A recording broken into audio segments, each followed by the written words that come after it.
We welcome you to hour number 3 live right here on this Friday morning on the early line on SportsGrid. He is Donnie Rightside. I am Ben Stevens. So much to get to here in this third and final hour on a Friday, our last hour of this week to set the stage for a weekend ahead that is awesome. Tonight, it is game number 2 of the Stanley Cup Final between the Oilers and the Panthers. Chris Beanie just got you set in its entirety in our last segment to end out hour number 2. It is a winner-take-all game 3 on the softball diamond in OKC. Texas Tech in Texas. One more game, one more win needed for the first national championship for either school in their respective program histories. We'll have game 2 on Sunday of the NBA Finals after the Pacers steal game number 1 in historic and heroic fashion last night. Full Friday slate to set the weekend stage around Major League Baseball and DRS, even at the end, third and final leg of the Triple Crown of horse racing. It's the Belmont Stakes this weekend as well. Rubber match, perhaps, of sovereignty and journalism squaring off on Long Island tomorrow evening. Yeah, we should have taken a couple years off from horse racing, by the way. You got Pimlico down for the next couple years here, trying to revamp their track. The Belmont, I mean, we're ever getting back to the Belmont. It's in Belmont Saratoga. back? The race. No, it's not back yet. So they might not even think it's going to be even back for next year. Yeah, Saratoga again. So we're a little bit out of whack. Horse does not run the run all 3 legs at this point. Horse racing seems like it's in shambles right now when we probably should be talking about a Triple Crown winning horse, but that horse decided to sit out one race. Now he's coming back to another race, and here we are at this point here. Tough scene for horse racing right now. A lot of revamps. Oh, I thought it was just a 1-year thing. The Belmont was away from Elmont, New York on Long Island. To rebuild a horse track, Ben. Didn't you know that? Decades. No, I did not know that. 8 horses, 8 thoroughbreds in the field in Saratoga. Somewhere in only 8. Only 8, including all 3 of our top finishers from the Kentucky Derby, in which sovereignty edged out journalism. Baeza in there as well, but then without sovereignty at the Preakness, journalism with one of the great comebacks we have ever seen in horse racing to steal the second leg of the Triple Crown. Donnie won't even be here for that segment, although we will wish him well on the money line. Hope you talk a lot about Aaron Rodgers, as we will here. You gotta let the people know. Up to date on the SportsGrid Radio Network, as we will hear to start off our third and final hour on the early line. So, as we all expected, at some point this offseason, Aaron Rodgers has now officially signed with the Pittsburgh Steelers. But what does it mean? Will the Steelers still be a winning football team? Will they make the postseason? That was the question to all of you in Fade the Public.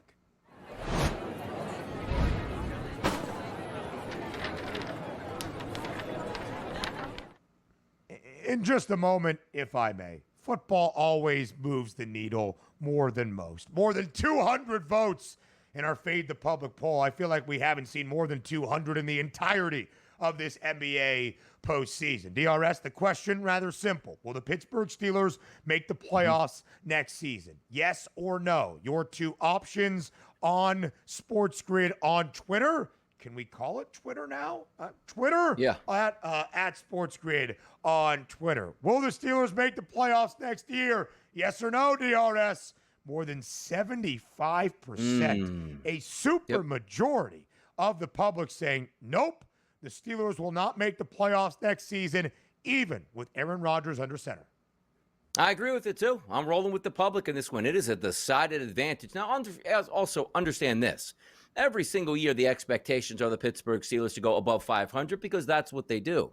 They should have better quarterback play if they're healthy than what we saw last year. But does that really equate to we got to get to 11 wins? And I just told you to open the show how much of a scheduling advantage that the Pittsburgh Steelers actually have in the first 5 or 6 games of their season. Everything should be set up well, but you have an aging quarterback that's going to try to play an entire season, coming off the Achilles 2 short years ago, doesn't move all that well in the pocket. It's not a sensational offensive line here, as we know for the Pittsburgh Steelers. It's colder temperatures. I just don't know if he makes it through. So will the Pittsburgh Steelers win 9 games next year? Yes. that will put them in the mix to make the playoffs. I just don't know if Aaron Rodgers is going to be there at the end when you probably need to win maybe 2 out of your last 3 games and cold environment and the entire season is on the line. So I'm going to say no, and I'm going to agree with the overwhelming majority of the people voting in this. I know, as I said, there's a lot of hate towards Aaron Rodgers. I'm trying to remove that from the equation, and I just don't think he can last the entire season. If he does, they'll be in the mix, but I'm still voting no. Yeah, DRS, I voted no as well. You see what the FanDuel Sportsbook had a minus 188 price for the Pittsburgh Steelers to miss the playoffs. The odds makers think it is more likely than not that Aaron Rodgers and company will not be a postseason team around the AFC. Now, I like to bag on Aaron Rodgers. I think he opens himself up to that criticism, both as a person and now as a football playing quarterback here in year 21 around the National Football League. But even with that said, DRS, is he better than Mason Rudolph, even at this stage of his career, at the tender age of 41? Yeah. So is that an improvement at the most important position in football for the Steelers as of where things were on Wednesday to where they are now? Yeah, I think we can all admit that. But my question was never, is Aaron Rodgers better than Mason Rudolph? The question was, does Aaron Rodgers elevate the ceiling for the Pittsburgh Steelers? And DRS, frankly, I don't think the ceiling is 9-8. I don't think the ceiling is 10-7. I don't think the ceiling is 11-6 and a playoff spot. The ceiling that I think would satiate the need for this storied and successful franchise in the Steel City is at least a playoff win, or heck, even competing in the AFC Championship game, which based on where the Steelers are, even with the addition of Aaron Rodgers, and where the rest of the AFC is something I do not consider even 1% realistic for Pittsburgh this upcoming season. Is that crazy to say? Maybe. 18 years under Mike Tomlin, never fewer than 8 wins, never a losing record in any of those 18 seasons, even with Mason Rudolph, Kenny Pickett, the end of the Big Ben era, Duck Hodges, Mitchell Trubisky, last year Fields and Wilson. The Steelers have been a playoff team 4 of the last 5 NFL seasons. So Aaron Rodgers getting them there, defying the public and what the price is, would not be overly surprising. For me, DRS, it's not enough and not even really the standard of success needed this year in Pittsburgh. Yeah, there's a lot of bad franchises in the NFL, and also going from 6 playoff teams to 7 says you got to be a really bad football team to not at least be in the mix in the month of December, which I do think the Pittsburgh Steelers will be there. But also, are we getting any other moves here? Because I know Aaron Rodgers wasn't like, hey, you know, it'd be awesome getting DK Metcalf, but then getting rid of George Pickens. Now, George Pickens certainly is a head case, but if you are keeping him happy, quarterbacks always want more weapons. They don't care what type of head case it is. Remember Tom Brady, like, yeah, bring Antonio Brown down. Oh, that was a disaster. Not necessarily. They end up getting a Super Bowl there at that point, so it's not all was lost. You want as much talent as you can. Who's the secondary option? Who's that going to be for the Pittsburgh Steelers? Who steps up? Because Najee Harris is gone. Now it's Jaylen Warren, who I do like in the backfield, but that handy has a chance to flare up. Is Aaron bringing any of his daycare crew in here today? Like, hey, you know what? I'm only comfortable with some of my guys around. Let's reach back and get Jake Kumerow. What's that guy doing at this point in his career? How about a Randall Cobb resurgence here? How about Alan Lazard? Can he show up in Pittsburgh at this point? So for me, I want to see if there's any moves left to be made for the Pittsburgh Steelers once we find out the actual contract status on Aaron Rodgers. And if they do, add on here before they get to training camp. Yeah, DRS, I think the financials behind it are going to be very interesting. We have heard from Aaron Rodgers, heck, I don't need money at this stage of my career. We'll see if that is the case when he actually signs the dotted line. We have heard a lot from the Steelers in terms of their offseason moves and acquisitions or subtractions. Of course, the trade for DK Metcalf, the trade away of George Pickens, and now DRS earlier this week, losing Parham, I'm forgetting his first name, their backup tight end. They might be in the market for acquiring Johnny Smith. Didn't hear you, Friezo. That's why I was stumbling there. MLB preview. Why not on Friday?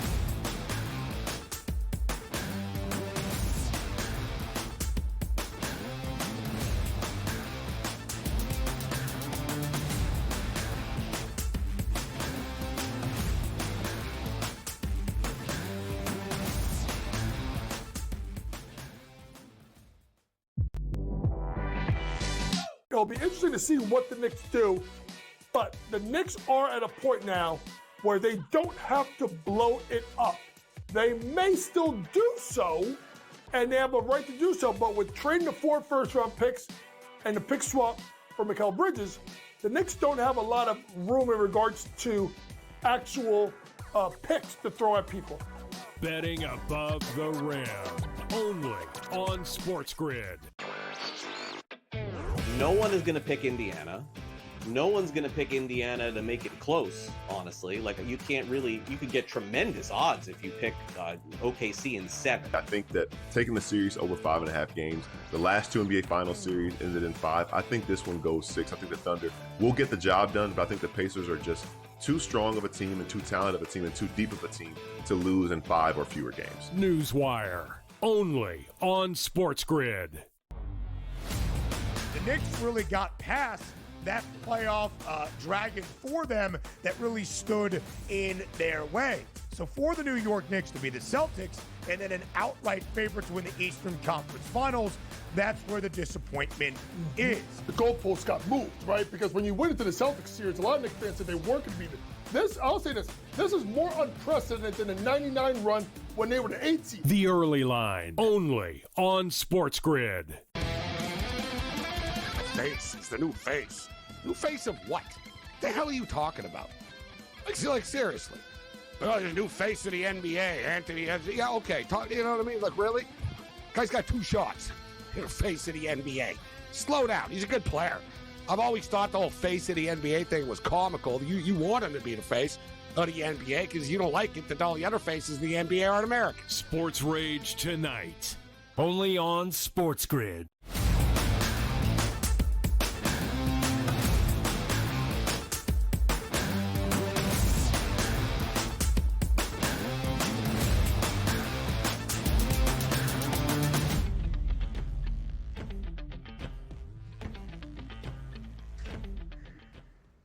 A full Friday slate around Major League Baseball to set the stage for this weekend in the Bigs. From the beautiful baseball mind of Donnie Rightside, we handicap a ton over these next 3 segments here on TEL to set the stage for your Friday and the rest of the weekend in MLB. Tonight, DRS up in the Bronx for the first time this year, a rivalry renewed between the New York Yankees and the Boston Red Sox. But is this even a rivalry?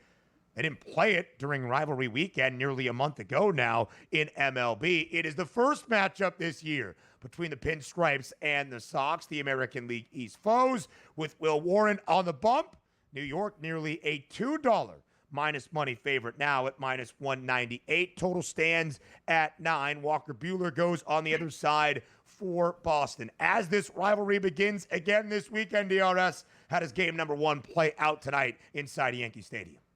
Yeah, shouldn't surprise you at that minus 178 because the Yankees are a much better team here at the plate and also in the mound here, taking on the Boston Red Sox, but also 74-degree temperatures. Love to see that in the Bronx. 6-mile-an-hour crosswind, so it really shouldn't hamper it too much. Was disappointed last night because we talked about that 5.5 plus 110 plus 112 price, which I did like the Yankees to get their team total over. That dropped down to 4.5 with some juice at like a minus 140 price, and I wound up taking that later in the day, only to see one of those dreaded bases loaded, nobody out situations, not get a run home. You know that's going to hurt you because they end up scoring 4 runs and returning that shutout to the Cleveland Guardians yesterday. So can't hold that against them. But also late in that game, you get the 2-out base knock with a run in scoring position where they don't send the runner. Like, I don't care if he gets thrown up by 50 feet. Then end up scoring anyway. So lost yesterday, but you remove that from the equation. Better pitchers, I told you today, is Will Warren on the mound. Number 4 overall in a card of 29 total pitchers, which over the last 30 days have a minimum of 5 innings pitched. You take a look at Warren. ERA is high, though, 4.63, but look at the xFIP number, 2.53 to see if he can hold those bats down. Not a great-looking lineup today for the Boston Red Sox. Let's focus on the Yankees with Walker Buehler, the right-handed pitcher, on the mound for the Red Sox here. Over the past 30 days, only 24 batters he's faced from the right side, but they've gotten the best of him at a 286 ISO and a weighted on-base percentage of 345. If we take a look at Walker Buehler, where he stands today on the card, xFIP-wise, I told you, 29 pitchers. He's actually 21st on the card, way down there. A 4.85 ERA, which isn't good, and how about an xFIP number of 4.58? Now, granted, it's only over 13 innings pitched, but look at that Yankees lineup. Outside of Ben Rice in the 2-hole, which has a low ISO and a lower weighted on base percentage, everybody else outside of DJ LeMahieu in the 9-hole hitting for power with great ISO power numbers against right-handed pitching. The Yankees will win today, and maybe getting back to a team total for the Yankees, which you probably, I'm not checking now, still be around that 4.5 range. They should get 5 runs. Should have had it last night, didn't get it, but they should win tonight going away against the Bo Sox. 4 runs yesterday for New York, as DRS alluded to. 3 RBIs and a home run for Cody Bellinger. Jazz Chisholm back in the lineup this week for the first time in more than a month in this 3-game set against Cleveland. Had a home run in his return, an RBI yesterday. And how about this guy, Max Fried, man? In his debut year in the Bronx, yesterday, 6 innings of shutout work, allowed 1 base knock, struck out 7, picked up his 8th win of the year. That's tied for the most in MLB with a now 1.78 ERA. Guy has been absolutely lights out for the Pinstripes. So the Yankees do win the 3-game set against the Guardians. Cleveland returns home to host the Houston Astros, who are playing pretty good baseball as of this moment, DRS, and have opened up a 1.5-game lead for the top spot in the American League West over the Seattle Mariners. Today, the Astros, despite being in Cleveland, a slight road favorite, -124. Over-under stands at 8.5. We have seen some movement in that number. Again, the Stros now the favorites at -124 live on the FanDuel Sportsbook. What do you like in this Cleveland clash?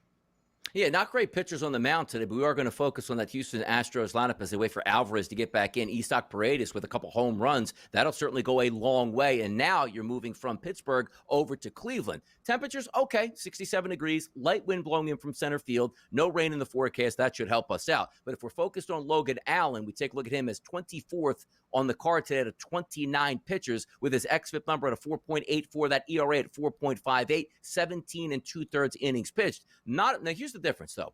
When you get the 30-day statistics with a left-handed pitcher, you flip that over to the other side and you say, well, usually we don't get the 50, 60, 70 at-bats, which we're not getting that you normally would have against a lineup against a right-handed pitcher. But you still have some pretty good numbers through limited at-bats. Look at the first 3 guys in the lineup. That's Pena, Paredes, and Altuve. Finally, Altuve starting to pop up on our cards, hitting much better than he did to start the season. 10 at-bats, and 11 at-bats. But take a look at this. 600 ISO power, 300 ISO power, 700 ISO power when we're talking about Pena, Paredes, and Altuve. Yainer Diaz here, 12 at-bats against left-handed pitcher, which isn't a big sample size, still a 273 ISO and a weighted on-base percentage of 455. I think we may get some damage in that lineup as it starts to wake up for the Houston Astros going up against Allen, who is a left-handed pitcher, who doesn't do very well against lefties, but he's going to face all 9 batters from the right-hand side today, and over the last 30 days, that's a 351 weighted on base percentage. You're probably going to get a pretty good price on the Houston Astros team total. That's the way I would lean today if we're trying to price this one out. DRS, on May 21st, the Astros were simply a game above 500. They trailed Seattle by 3.5 games in the American League West. They then played a 4-game series against the M's, took 3 of 4. Houston has won 9 of their last 13. Meanwhile, the Mariners were just swept this week in Seattle by the Orioles. That's something we did not expect to be the case, and now Houston has that 1.5-game lead in the AL West. Let's head out to the Twin Cities in Minneapolis. The Twins, a -156 favorite against the Blue Jays today to open up this set against Toronto. 8.5 is that total. The Blue Jays, a victory yesterday, 8-1 over Philadelphia. Phil slumping. The Blue Jays playing pretty good ball in the last week and a half or so. What's the play today in Min? Blue Jays bats are waking up here. Forget about the pitching matchup here for Toronto side, because not too much going on there from a background check for that. But Bailey Ober, not a very good pitcher, xFIP wise, and that's the key ingredient. He's had 5 starts in 23 1/3 innings over the past 30 days. He hasn't factored into the decision, which I do think is pretty interesting here. A 3.09 ERA. Hey, sign me up, right? How about that xFIP number over 5? You look at the first 6 guys in the lineup tonight for the Blue Jays, 401, 354, 437, 362, 317, and 355 as a weighted on base percentage against right-handed pitching. Maybe a sneaky team total for Toronto outside of Toronto going up against Ober today. 9 runs yesterday, for the Jays, who have won 7 Beat 'em up. of their last 8. Beat 'em up. Now 4 games for 5. Yeah, keep it going. More around MLB next.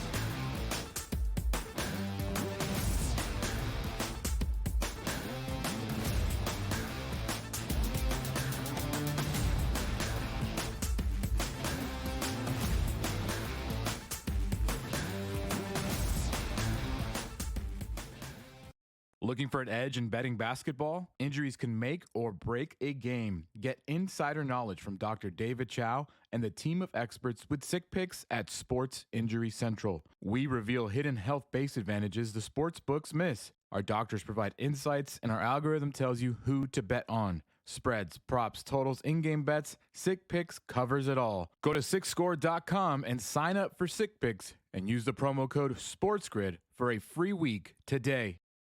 The game is on. The stakes are high. But the action isn't just on the field. He's rearranging that ring. Get it inside! SportsGrid's in-game live. Your ultimate second screen experience. A little flyer, couple of 15.5-point live line. Every prop, every play, every day. Anything can happen. That's complete chaos. It's smarter to be on SportsGrid. The two guys that can do it all. Too much electricity this morning. This is a good time. We're having a lot of fun. I had to do a triple take. Ka-ching! Why? Because of parity. I didn't mean to offend. Yeah, it's not going to happen. Load management is a dirty word. Let him rip. You know what? Circumstances provide the results. What? How do you do this one? Oh, Donnie, you got such a good show there. A network that is booming. The Early Line, only on SportsGrid.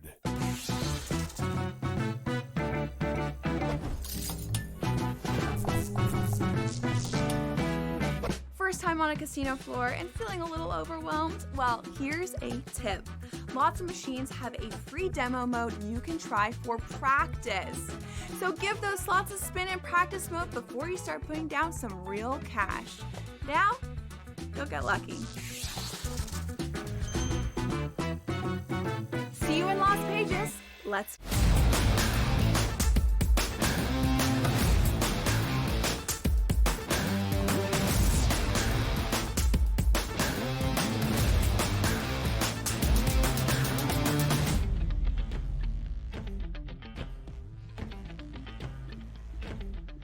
Plenty more around Major League Baseball from the brilliant baseball mind of Donnie Rightside on this full slate Friday around the Bigs. DRS, let's head under the arch for the LA Dodgers and the St. Louis Cardinals. The Redbirds, of course, have been one of the surprising stories of this MLB season. And when you have the pitching advantage in favor of your team, even against the Dodgers, you could be booked as a home favorite. Sonny Gray out there tonight for St. Louis, and look at the number. It's now minus 120 in favor of St. Louis, not the other way around, which has that number in favor of LA. Again, live on the FanDuel Sportsbook here around 10:25 a.m. Eastern Time. St. Louis a minus 120 money line favorite. Total 8.5. So we can't call it an upset in the cards anymore. Can Sonny Gray and the Cardinals take advantage of playing under the arch and knock off LA tonight? They should be favored. St. Louis should be favored. Good team playing good baseball right now with their best pitcher on the mound. You take a look at the pitchers listed today. You know who's the best pitcher on the card? It's Tarek Skubal. No surprise. You know who's number two? It's Sonny Gray. 29 2/3 innings pitched over the last 5 starts for him in the last month. How about a perfect 3-0 record for Sonny Gray at this point? You take a look at his ERA, manageable at 3.03. But how about that xFIP number? 2.30. Means he's striking guys out, not giving a lot of free passes here, and getting the job done. Right-handed batters get the best of him as opposed to lefties, but you look in that lineup today and say, all right, Mookie Betts a little bit banged up. Tasker Hernandez will be a righty. Will Smith. You have some decent right-handed bats, but I'm trusting the pitcher because that's usually what you're betting on. We know the Dodgers are extremely talented 1 through 9, but great pitchers like Sonny Gray is over the past 30 days tend to hold some of those batters down. If we flip it to the opposite side, you say, you know what? Justin Robleski's on the mound. Not a big, environment this season. Only 38 total batters faced, only 12 in the past 30 days. So you're really probably throwing what? A bullpen session per se for the Dodgers going up against St. Louis. I'm going to take St. Louis. They should have gone from a minus 118 or let's just say a plus 100 underdog into the favorite role. Much better pitcher. Here's the issue that you might run into though. Early in the game, we're expecting showery conditions. Is this game going to be on a delay or a worst case scenario? Let Sonny Gray go out there and deal for an inning and a half and the rain comes down, 40-minute delay. He doesn't return back. That's how you get burned and how you have an advantage towards the Dodgers. So make sure you're checking the weather forecast of this game because if it starts on time, we don't think the weather's that bad. Sonny Gray should have a pretty good day. Why? Because he's had a great last month and a pretty good season so far. Again, the Cardinals have been one of those surprising teams so far in MLB. 34-28 is their number. They're 5 games back still of the Chicago Cubs, who have the best record in the National League currently at 39-23.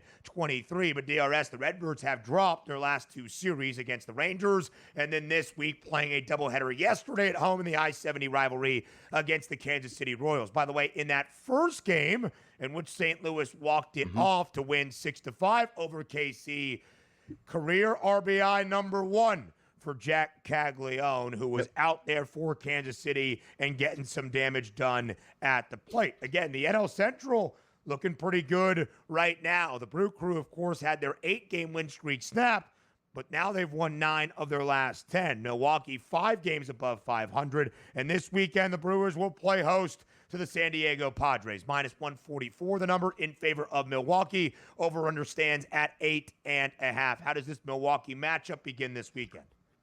Yeah, it's an interesting one because I'm not in love with either one of these lineups. Now, Randy Vasquez is one of the guys I like to try to pick on because he has a high xFIP number, but he's starting to improve that. And over the past 30 days, you take a look at his number at a 4.22. He was well over 5 and close to 6 in a lot of his 30-day splits throughout the season, but improving and not going up against a great team here on offense. If there's one guy, take a look and say, Donnie, give me one RBI prop from a Milwaukee Brewers perspective, it's Christian Yelich, because you do see the struggle with Vasquez as a right-handed pitcher against left-handed batters, Yelich from the left-handed batting side, batting in the middle of that order. That's where I would look. If we take a look at Chad Patrick, he hasn't been bad. You take a look at his ERA, 2.81, but a higher xFIP number over the past month that does get over 4. He's had 25 2/3 innings pitched, and Vasquez 26 1/3 innings pitched over the past month. So you do have a good sample size. So for my money, I don't love this game. Maybe if you're looking for an at-bat here from the San Diego Padres going up against Patrick, he struggles a little bit with lefties. Then, of course, you see Jackson Merrill, who hasn't been great against right-handed pitching over the past month. Gavin Sheets and Jake Cronenworth, probably the 2 guys I'd look for in that Padres lineup, but I don't love the game overall here. What a series it was, by the way, between San Diego and San Francisco this week in Northern California. A 4-game set, DRS, where all 4 games were decided by a single run. The Padres won the first 2 in the 10th inning in each. They dropped the final 2 against the Giants, losing 6-5 on Wednesday, 3-2 in the finale yesterday to split. The Brewers were 4 games sub 500 on May 17th. They've gone 13-4 since. More around the bigs next.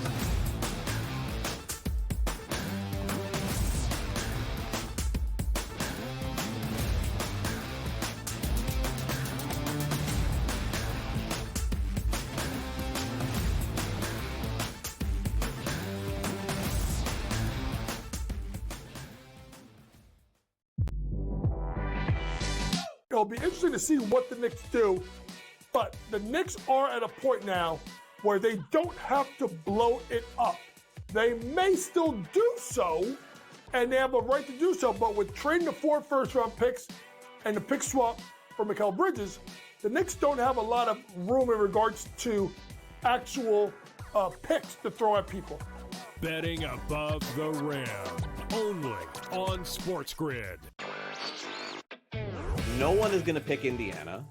No one's going to pick Indiana to make it close, honestly. Like, you can't really, you could get tremendous odds if you pick OKC in 7. I think that taking the series over 5.5 games, the last 2 NBA Finals series ended in 5. I think this one goes 6. I think the Thunder will get the job done, but I think the Pacers are just too strong of a team and too talented of a team and too deep of a team to lose in 5 or fewer games. Newswire, only on SportsGrid. The Knicks really got past that playoff dragon for them that really stood in their way. So for the New York Knicks to be the Celtics and then an outright favorite to win the Eastern Conference Finals, that's where the disappointment is. The goalposts got moved, right? Because when you went into the Celtics series, a lot of Knicks fans said they weren't going to beat it. This, I'll say this is more unprecedented than the 99 run when they were the 8th seed. The Early Line, only on SportsGrid. Face is the new face. New face of what? The hell are you talking about? Like seriously. Oh, the new face of the NBA, Anthony. Yeah, okay. You know what I mean? Like, really? Guy's got 2 shots. You're the face of the NBA. Slow down. He's a good player. I've always thought the whole face of the NBA thing was comical. You want him to be the face. of the NBA because you don't like it that all the other faces in the NBA aren't American. Sports Rage tonight, only on SportsGrid.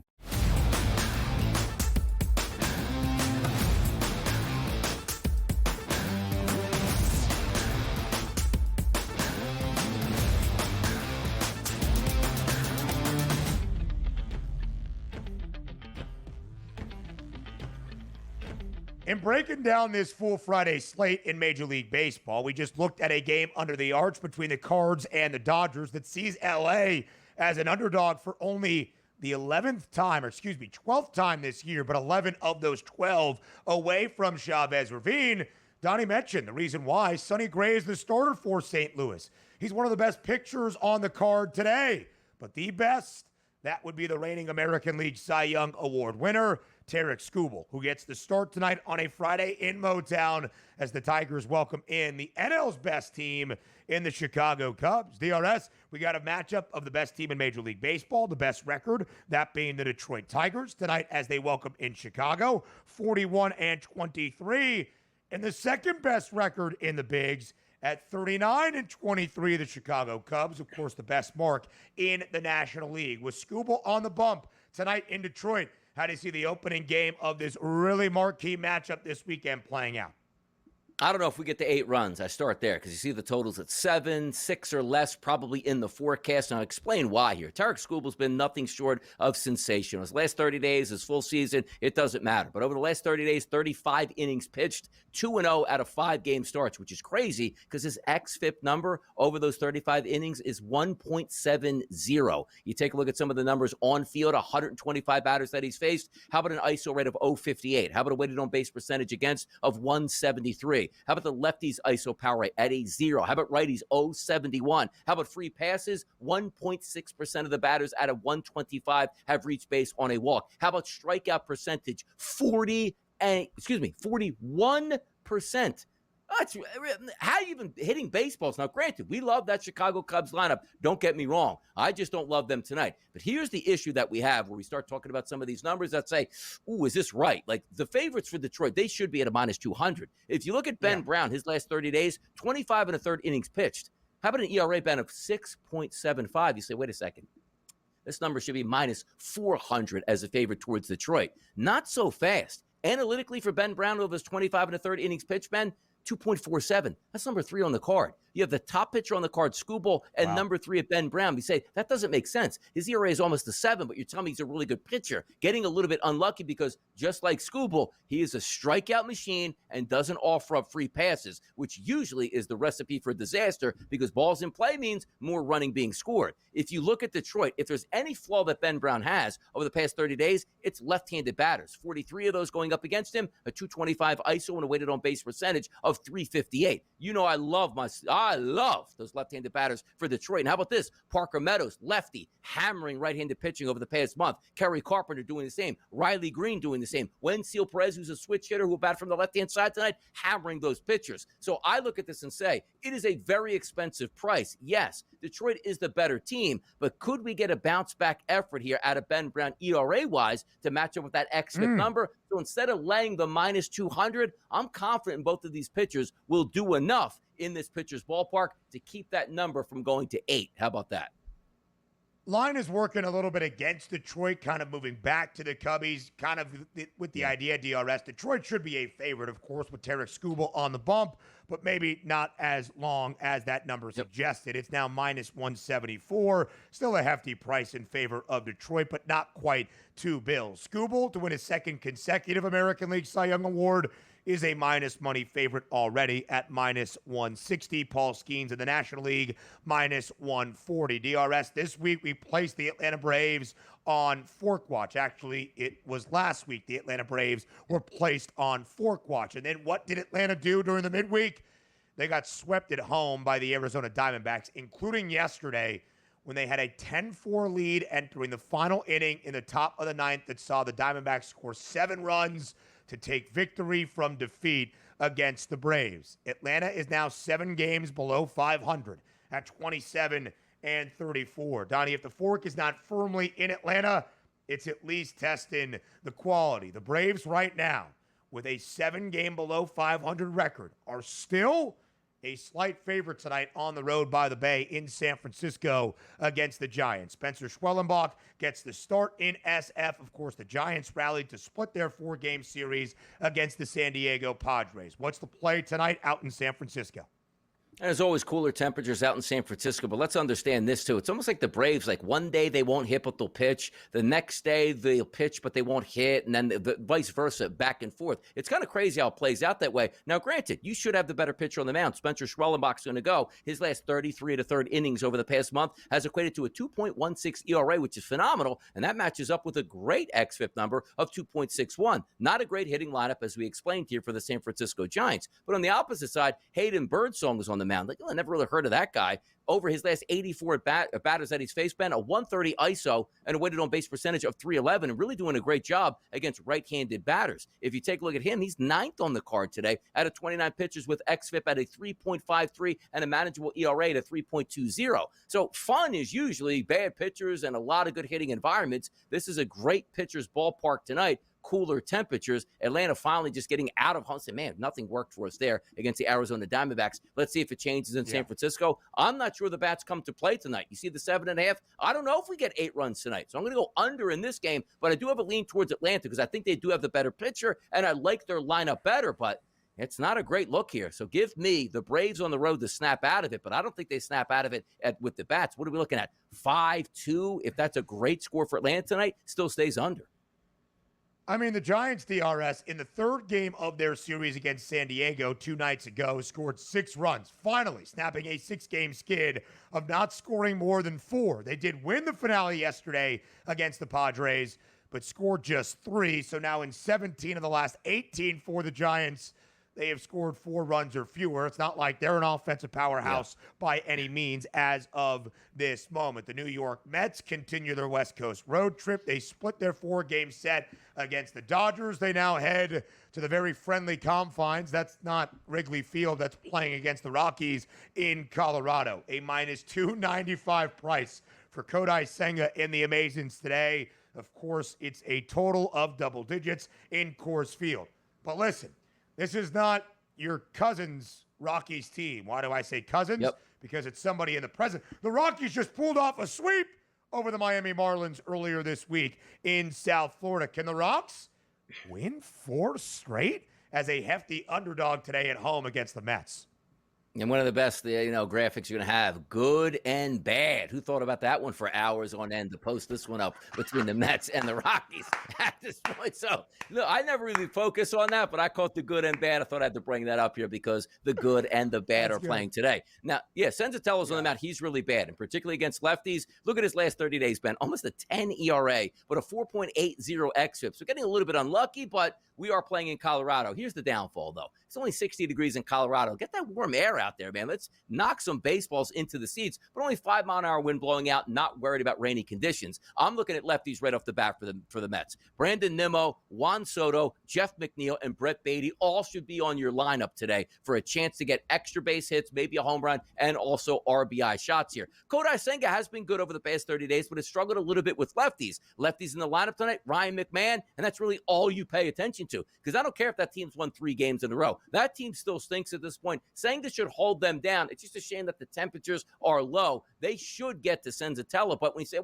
just take a team total, you're looking at probably got to score 7 runs, which they can do. I'd rather take RBI chances and base hit chances for the Mets on the opposite side. Once again, focused on left-hand hitting batters.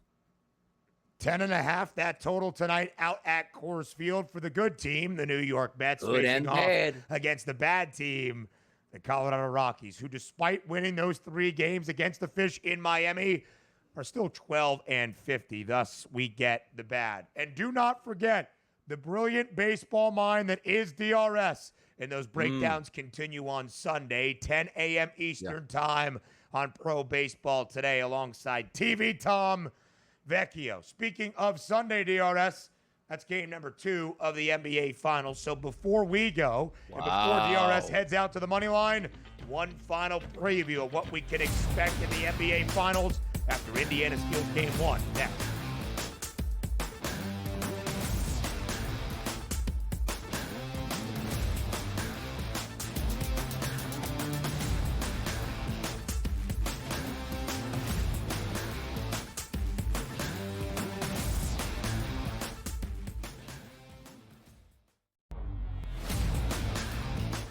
Falcons are actually relieved that he's kind of not there to create more of a distraction. Look, I mean, I said it the day it happened. It was one of the stupider decisions I've ever seen by a professional NFL franchise to sign a quarterback to a $180 million contract and then draft his replacement exactly 5 weeks later. This was a terrible organizational decision by the Falcons. Now, they're going to spin this, and this is what's annoying about the Falcons and their PR staff. They're going to spin this as if this is the plan we had all along. This is the plan that when, Kirk Cousins either got hurt or didn't play well or got too old, we were going to have Penix come in. And guess what? The new plan is now we're going to keep Kirk Cousins as a backup. So if Michael Penix gets hurt, we told you so. We were right for keeping him on the roster. We were smart for keeping him here. No, this whole thing has been an abject disaster. The Early Line, only on SportsGrid. The game is on. The stakes are high, but the action isn't just on the field. He's rearranging that roof. Get it inside! SportsGrid's in-game live. Your ultimate second screen experience. Just a little flyer, couple 18.5-point live line. Every prop, every play, every day. Anything can happen. It's complete chaos. It's smarter to be on SportsGrid. It'll be interesting to see what the Knicks do, but the Knicks are at a point now where they don't have to blow it up. They may still do so, and they have a right to do so, but with trading the 4 first-round picks and the pick swap for Mikal Bridges, the Knicks don't have a lot of room in regards to actual picks to throw at people. Betting above the rim, only on SportsGrid.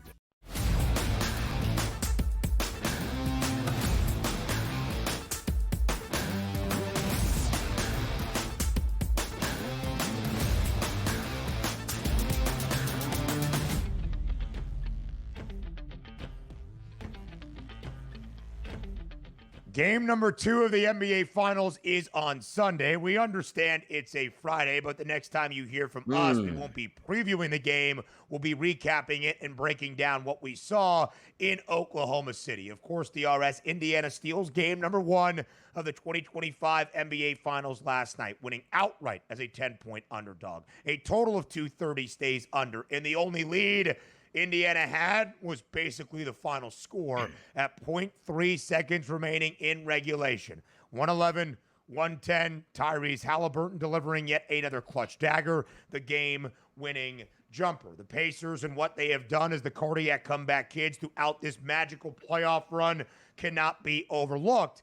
And yet the odds makers are understanding the importance of OKC earning a home court split to start off the NBA Finals, because the line was already lofty entering Game 1. It was 10. It's even more so in favor of the Thunder for Game 2. As of this moment, it is 11. Total is now 227 and a hook. Again, Game 1 staying under, that total dropping by about a possession. DRS, 11-point spread in favor of OKC. A larger spread in favor of the Thunder. Simply put, are the odds makers wrong?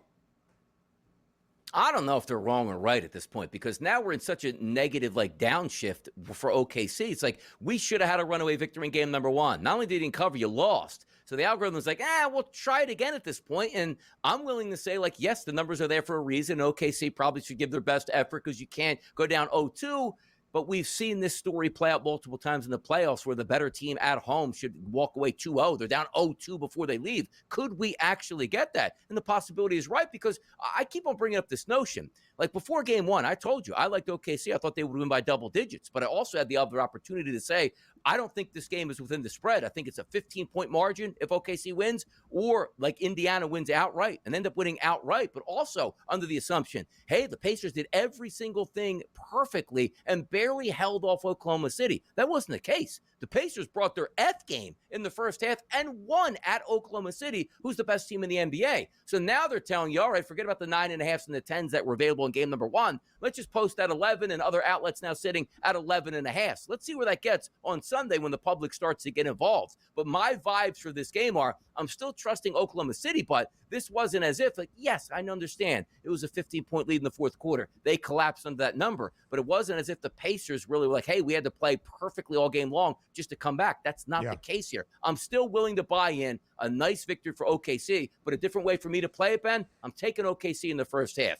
I expect, just like they were in game number 1, up double digits at the break. You have to impose your home court advantage with the meaningfulness of this game, which means you need to put Indiana away where you can't give them thoughts of life in the fourth quarter as if they can come back. A big first half surge for Oklahoma City. That's the way I'm betting game number 2 so far.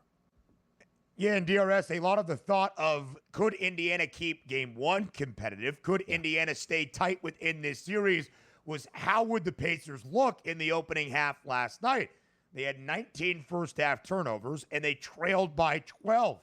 OKC easily covered as a first-half favorite of 5.5 in game number 1, and yet, of course, stumbling down the stretch. Now, we have talked about the Pacers having this playoff pedigree of masterful and magical comeback after masterful and magical comeback, defying the history of the NBA while making some. Of course, as we have shared, they are now 5-3 outright in this playoff run. When they have trailed by 15 points in a game, that is truly mind-boggling. But the Thunder, as we have questioned all along, DRS, what is the experience like in these critical, significant spots? They kind of have some familiarity with this situation as well. In the first game of their second-round set against the Nuggets, they led by 13 with 6.5 minutes remaining in the fourth quarter, coughed that one up. The Nuggets stormed back to win. And then how did OKC respond, which was our question entering that second game? They won by 43 at home against the Denver Nuggets. Now, are we going to see the same? More than likely not. Is that the anticipation from the odds makers? Sure. Not the expectation, DRS, from the public. 77% of the bets backing Indiana as the 11-point road underdog. 67% of the money backing Indiana as the 11-point road underdog. And yet the line is steeper in favor of Oklahoma City than it was even for game number 1. If you are reading into those sort of handicapping notions, that should tell you a lot for game number 2. Yeah, it's why it's so hard, because if it was just so simple as, okay, Oklahoma City won, but they only won by 8 points. It's like, okay, figure it in. That line does make some sense. But the fact that you had that heavy double-digit favorite lose outright in a game at home, and not only say, like, okay, hey, we're a little bit wrong on that, Ben. That 9.5, 10, let's move that down to 8.5. They went the opposite direction. Like, okay, we opened at 9.5. Now we're going to open at 11 for game number 2. Now, granted, we understand the task at hand is OKC understands they cannot lose this game and then say, all right, we're going to go on the road now and expect to win this series. I don't think that's going to happen. But also at the same time, you still have to be true to the number where the algorithm is telling you here's what these two teams differentiating are. And a one-game one-off, per se, let's just say, is not going to throw that out of whack. Now, also understand this. If you get the Pacers in this game, even lose, Ben, by 2 or 3 points in this game, you're going to start to see that change. Because I guarantee you, if we still have a series, which I expect to in game number 5, we're not seeing 11s and 10.5s if we get competitive basketball over 4 straight games. Understand this, but we're not going to have that one-off and say, oh, that means the rest of the series is going to be really close and/or Indiana's the better team. Game number 2 is going to dictate a lot of the future pricing here for this series. Yeah, there's no doubt about it, DRS. When you look at the numbers in favor of OKC at home, the least amount they've been favored by in a home game throughout this postseason was 7.5 in game number 2 against the Minnesota Timberwolves. So that idea they are going to remain a hefty favorite despite coughing up a golden opportunity to take a 1-0 series advantage in the NBA Finals, yeah, that's going to be there. Just to say, the last time the Thunder were in the NBA Finals was 2012 against LeBron, D. Wade, and Chris Bosh of the Miami Heat. Oklahoma City won game number 1 and then got swept in the Final Four to lose in 5. Can they pull off the reverse? There is still some thought of that. Quickly, DRS, I asked for your updated view. How many games do we see now in the NBA Finals after Indiana wins game 1? 6. 6 games we are going to see in the NBA Finals, and I'd be so happy to see it go 6 games. Me as well. And we'll talk about game number 2 on Monday and what we saw play out. DRS, have a great weekend. Enjoy the money line. A preview of the Belmont Stakes next.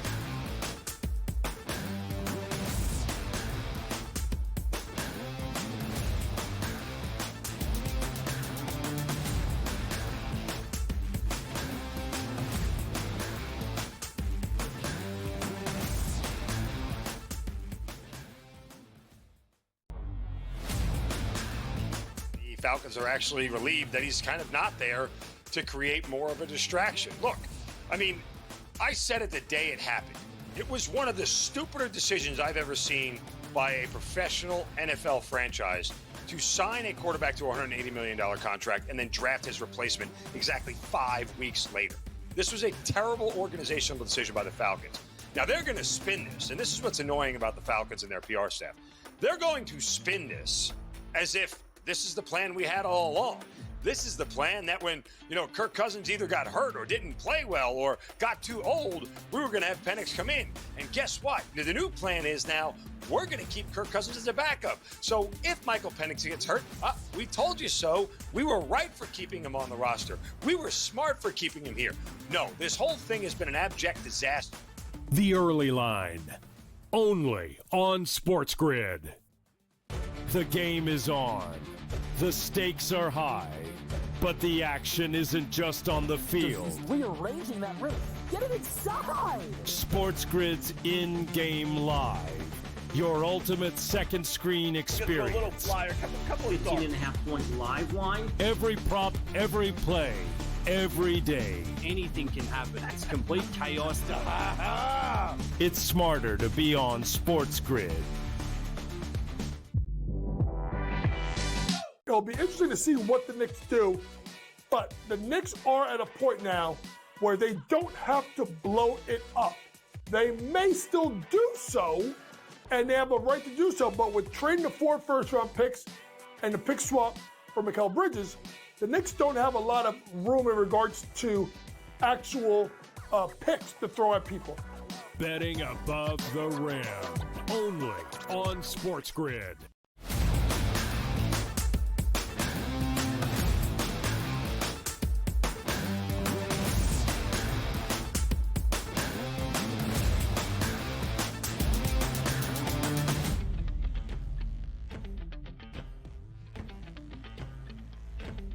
There are so many championships at stake this weekend, and that includes the third leg of the Triple Crown in horse racing.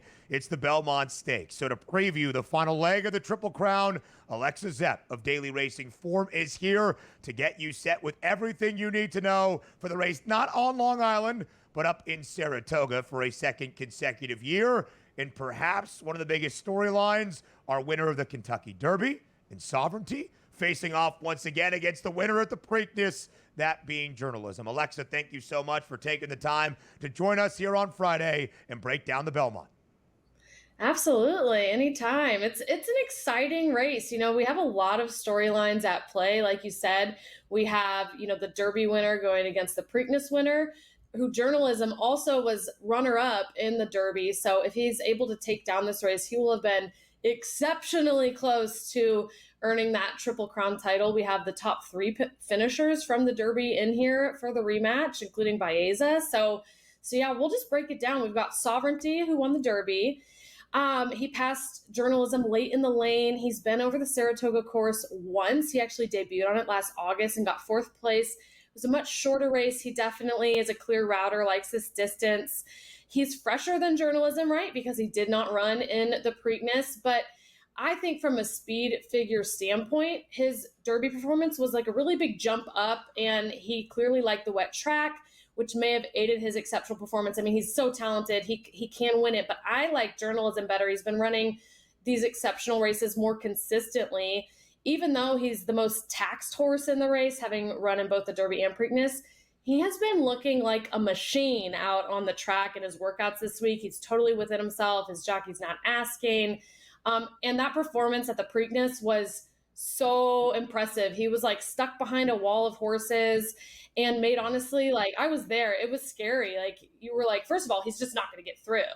And then he pushes through and gets through, and you're like, oh my God, that was intense, because it was an aggressive move. And then he still had so much ground to make up on this runaway leader Oscar, and he did it. It was crazy. It was like a chill-inducing performance to watch him. And like, that kind of grit and competitive spirit is just awesome. So my only concern for him would be if he's tired, but he doesn't look tired at all this week. So I think he's the best horse. He's going to be a favorite, but with Sovereignty in here, he's not going to be a super low odds favorite. You might get almost 2-1 on him.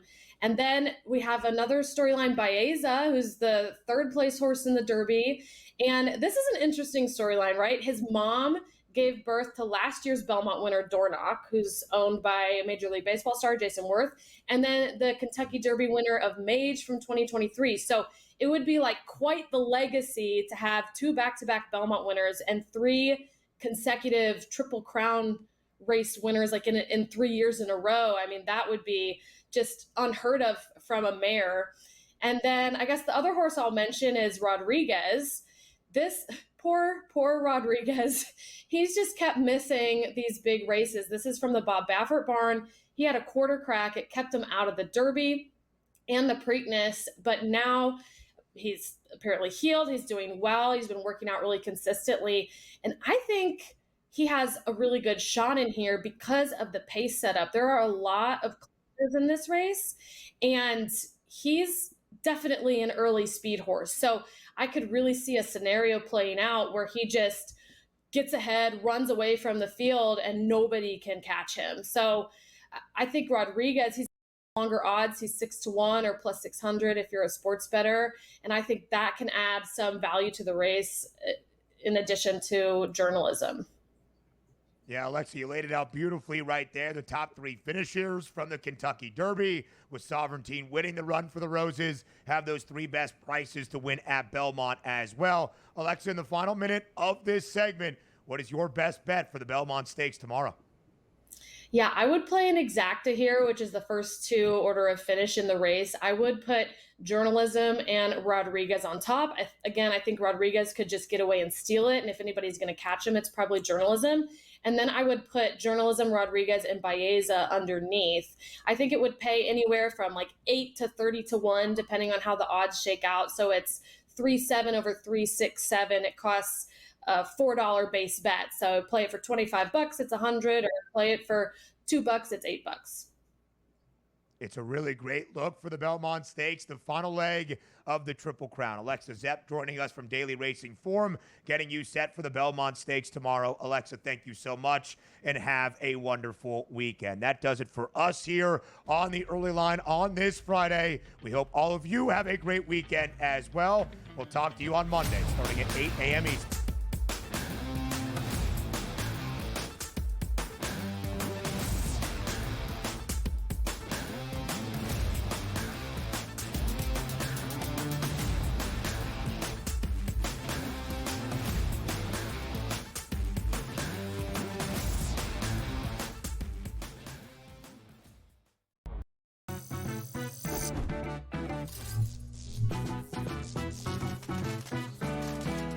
Did you know sportsbooks tend to draw up tighter bet lines for events that get even more bettors, like championship games or major matchups? My tip, try betting on less popular sports. You might have a better shot at beating those odds. Now, go get lucky. See you in Las Vegas. Let's get lucky. No one is going to pick Indiana.